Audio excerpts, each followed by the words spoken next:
오늘은 에스라 9장 5절에서 15절의 말씀을 통해 에스라의 회개의 기도라는 제목으로 함께 은혜를 나누고자 합니다. 우리가 어제부터 살펴보고 있는 9장과 10장까지는 에스라를 통하여 신앙의 개혁을 다루고 있습니다.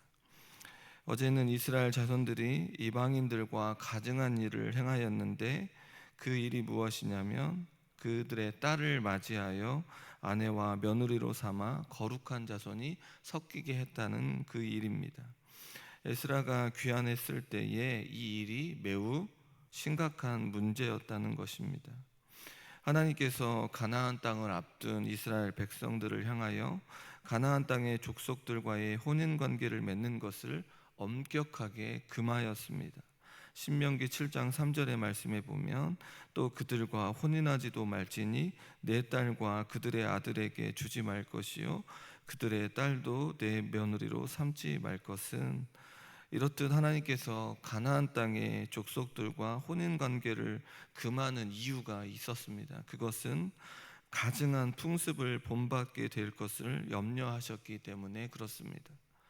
이스라엘 백성들은 오랫동안 애굽 땅에서 노예 생활을 하며 이방 풍습에 젖어 있어 이스라엘 백성에 대한 정체성을 확립하기 위해 하나님께서는 이스라엘 백성들에게 우리가 생각해 볼 때는 굉장히 잔인한 것처럼 여겨지는 그런 일들인데, 모든 자들을 가나안에 들어가 모든 자들을 진멸하도록 명하셨다는 것입니다.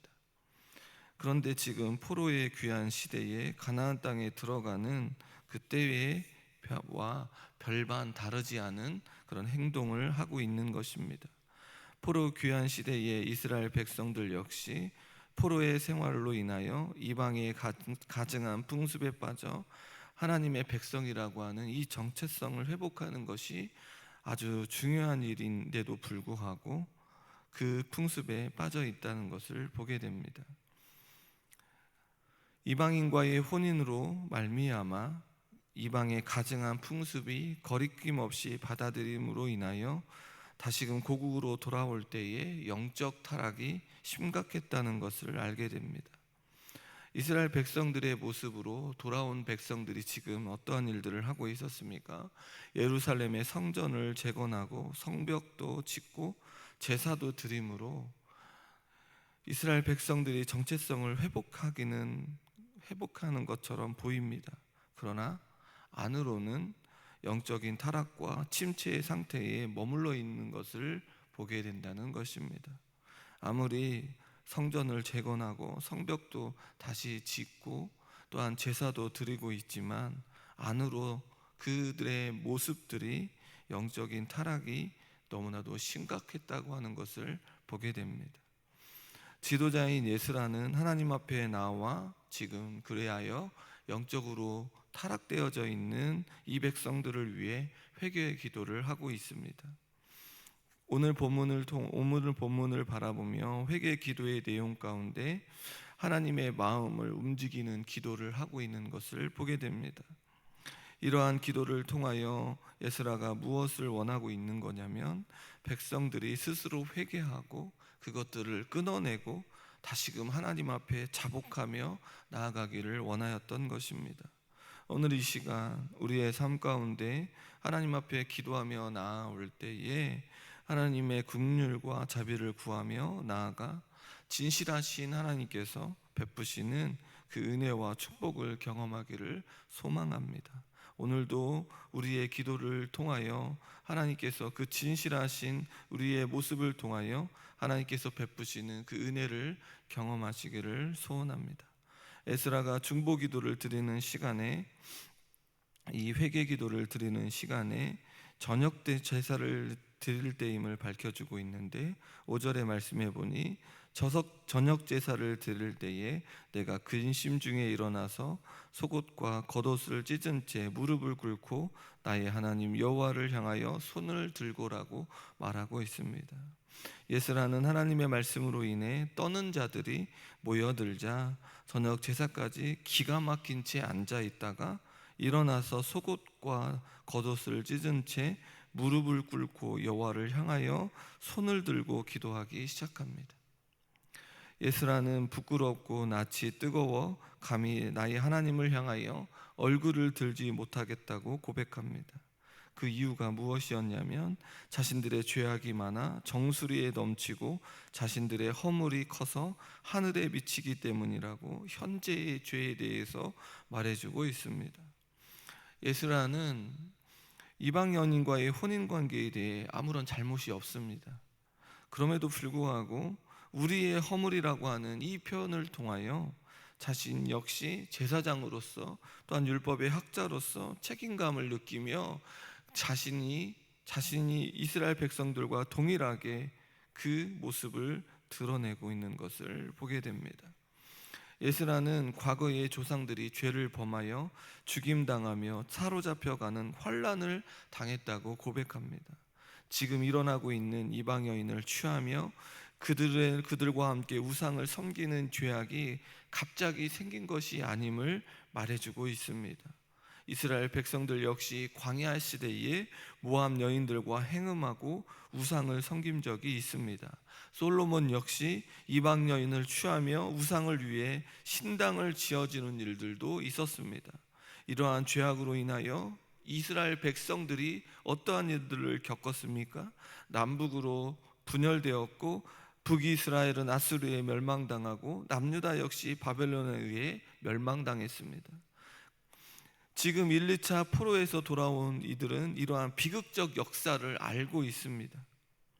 그럼에도 불구하고 반복적으로 이방 여인과의 혼인을 통하여 우상을 섬기는 죄를 반복하고 있는 것을 보게 됩니다.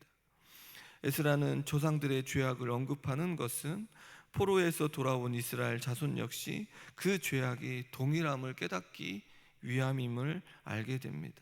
더 나아가 에스라의 이 기도를 통해 죄와 단절하도록 촉구하고 있는 것을 보게 됩니다. 이 죄악이 얼마나 끈질기고 우리의 모습 가운데 드러나는 것을 우리도 알게 됩니다. 우리의 죄악을 바라보며 반복적으로 저지르는 이 죄 때문에 얼마나 가슴 아파하며 나아가는지 모른다는 사실입니다. 그런데 이러한 상황 가운데 하나님께서 이스라엘 백성들에게 베풀어 주신 은혜를 고백하는데 8절과 9절의 말씀에 보면 이제 우리 하나님 여호와께서 우리에게 잠시 동안 은혜를 베푸사 얼마를 남겨두어 피하게 하신 우리를 그 거룩한 초소에 박힌 목과 같게 하시고 우리 하나님이 우리 눈을 밝히사 우리가 종노릇하는 중에서 조금 소생하게 하셨나이다. 우리가 비록 노예가 되었사오나 우리 하나님이 우리를 그 종살이하는 중에 버려두지 아니하시고 바사 왕들 앞에서 우리가 불쌍히 여김을 입고 소생하여 우리 하나님의 성전을 세우게 하시며 그 무너진 것을 수리하게 하시며 유다와 예루살렘에서 우리에게 울타리를 주셨나이다. 에스라는 이스라엘 백성들이 누리고 있는 이 자유함이 잠시 동안의 은혜임을, 잠시 동안의 소생임을 말해주고 있습니다. 지금 이들의 상태가 노예였고 종살이 중이지만 하나님께서 무엇을 베풀어 주셨습니까? 은혜를 베풀어 주심으로 인하여 잠시 소생할 뿐임을 밝혀주고 있습니다. 그렇다면 이렇듯 은혜를 베푸시는 이유가 무엇입니까? 남은 자들로 하나의 하여금 거룩한 초소에 박힌 목과 같게 하시기 위함이라는 것입니다.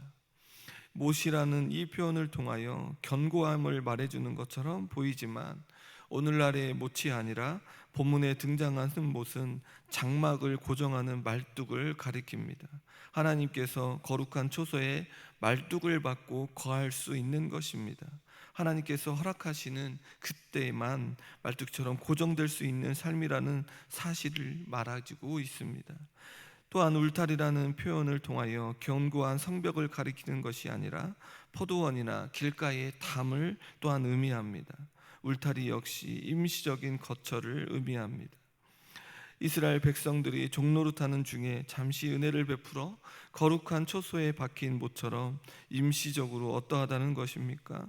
안전하게 하신다는 것입니다. 하나님께서 눈을 밝혀 종노릇하는 자들에게 은혜를 입게 하시며 조금 소생하게 하셔서 지금 성전을 재건하게 하시고 바사 왕들 앞에서 불쌍히 여김을 입고 소생하게 하시고 울타리를 허락해 주셨다는 것입니다. 그리하여 얼마를 남겨두어 피하게 하신 자들이 바로 포로에서 돌아온 자들이라는 사실을 말해주면서 지금 이 자신들이 포로에서 돌아온 이들이 얼마나 큰 은혜를 입은 자인지를 말해주고 있습니다. 에스라와 이스라엘 백성들이 이러한 사실을 깨닫고 그 잠시의 은혜와 소생을 어떻게 이어갈 것인가, 지금 이 은혜를 입고 다시 돌아온 에스라와 이스라엘 백성들이 과연 하나님께서 맡겨져 있는 그 귀한 일들을 어떻게 할 것인지를, 지금 그 일들을 어떻게 이어갈 것인지를 말해주고 있는 것입니다. 성도님 여러분, 우리 역시 예수 그리스도의 십자가의 은혜로 은혜를 입어 정말로 이 땅 가운데 하나님의 은혜를, 그 일들을 감당하며 살아가는 것이 남겨져 있다는 것입니다. 그러함에도 불구하고 이 시대 가운데 그리스도인이라고 하는 말 가운데 얼마나 그 은혜와 그 사랑 가운데 그 일들을 감당하고 있는지를 돌아봐야 한다는 것입니다. 요즘 우리의 시대에 그리스도인으로서 얼마나 세상 사람들에게 비난을 당하고 하나님의 영광이 땅에 가리워지는 일들이 얼마나 많은지 가슴을 치며 마음을 치며 그 하나님의 은혜와 그 하나님의 사랑이 다시 회복되어질 수 있도록 그리스도인으로서 마땅히 감당해야 될 일들을 감당해야 되지 않겠습니까?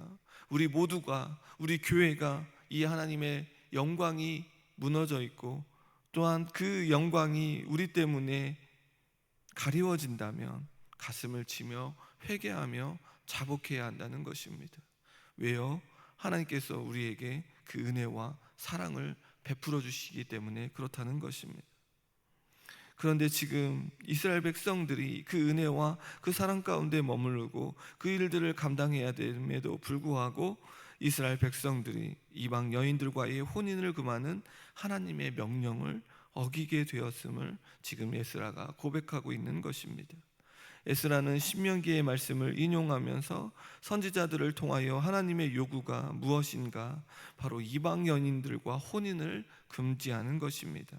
에스라는 이방 땅이 얼마나 더럽고 이방 백성들이 얼마나 더럽고 가증한 일을 했는지를 이 끝에서 저 끝까지의 더러움으로 채웠다고 고백합니다. 그러면서 모세의 율법을 상기하는 내용으로 이스라엘 백성들의 아들들을 위하여 이방의 딸들을 데려오지 않아야 함을 강조하고 있습니다. 그 아들들을 위하여 평화와 행복조차 구해서는 안 된다고 말해주고 있습니다. 평화와 행복을 구하지 말라는 의미가 아닙니다. 하나님께서 베푸시는 약속의 말씀을 통하여 주시는 평화와 행복을 알지 못하는 자들과 그 일들을 나누지 말라는 의미입니다. 그렇게 하여 말씀에 순종할 때 이스라엘 백성들은 강성해질 뿐만 아니라 약속의 땅에서 하나님께서 공급하시는 좋은 것을 먹고 마시며 자신들 뿐만 아니라 자손 대대로 그 땅에서 번영할 것을 알고 있음을 고백하고 있습니다. 에스라는 하나님의 은혜를 구하며 기도하는 내용들을 듣고 있는 이스라엘 백성들을 권면하는데 15절의 말씀에 보면 이스라엘의 하나님 여호와여, 주는 의로우시니 우리가 남아 피한 것이 오늘날과 같사옵거늘 도리어 주께 범죄하여 싸우니 이로 말미암아 주 앞에 한 사람도 감히 서지 못하겠나이다 하니라. 에스라는 과거의 악한 행실과 큰 죄에도 백성들을 남겨주셨음을 말하며 현재에도 다시 가증한 백성과 혼인한다면 남아 피할 자가 없을 것을 고백합니다.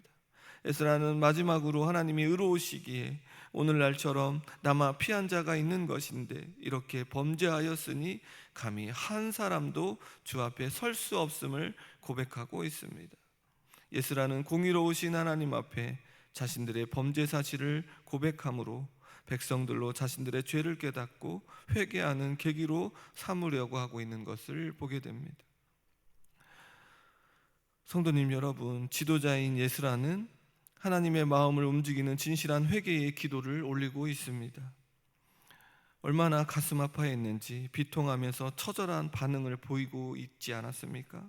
에스라는 하나님의 앞에서 더욱 무거움을 책임감을 갖게 되었고 백성들에서는 기가 막힐 노릇이라고 말해주고 있다는 것입니다. 에스라는 이스라엘 백성들에 대한 철저한 연대의식을 갖고 있었고 그들의 문제가 아닌 우리의 문제로 받아들이며 다 같이 회개한 뒤 회개에 마땅한 행동을 취함으로 해결하고자 했던 것입니다. 그리하여 10장을 읽어보면 같은 마음을 통하여 그 일들을 해결하고 있는 것을 보게 됩니다. 에스라는 주님 앞에 무릎을 꿇고 회개 기도를 올렸던 것입니다. 밤이 깊어지고 달이 차가운 것도 잊은 채 주 앞에 엎드려 오래도록 기도함으로 말미암아 백성들과 함께 이 일들을 해결하고 하나님의 그 자비와 그 은혜를 구하고 있는 것을 보게 됩니다. 오늘 이 새벽, 오늘 우리가 드리는 이 기도를 통하여 우리의 가정과 교회와 나라와 열방이 하나님의 은혜와 긍휼을 깨달아 나아가기를 간구해야 한다는 것입니다. 오늘 이 시대를 바라보면서 얼마나 하나님의 영광이 땅에 떨어져 있는지를 보게 됩니다. 이 땅에 하나님의 영광이 떨어진 것은 그들 때문이 아니라 바로 우리들 때문임을 기억하고 우리들 역시 지도자인 이 에스라와 같이 연대의식을 가지고 우리 교회와 우리의 가정과 나라와 열방이 다시 어디 안에 머물기를 기도해야 되겠습니까? 하나님의 은혜와 하나님의 긍휼을 구하며 나아가기를 기도해야 되는 것 아니겠습니까? 그리하여 우리가 먼저 이 연대의식을 가지고 함께 자복하며 회개하며 나아갈 때 우리의 가정이 회복되어지고 우리 교회가 회복되어지고 우리나라와 또한 열방과 민족이 회복되어지므로 하나님께서 그토록 원하시는 하나님의 영광을 드러내는 그 일들을 감당하는 우리 모두가 되어지기를 소망합니다. 그러할 때 하나님께서 주시는 자자손손이 누리는 그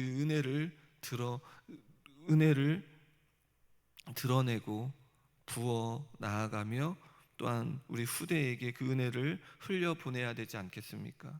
오늘 이 새벽 이러한 기도를 통하여 다시 한번 한 가정과 교회와 나라가 귀한 일들을 감당하기를 주님의 이름으로 소원합니다. 기도하겠습니다.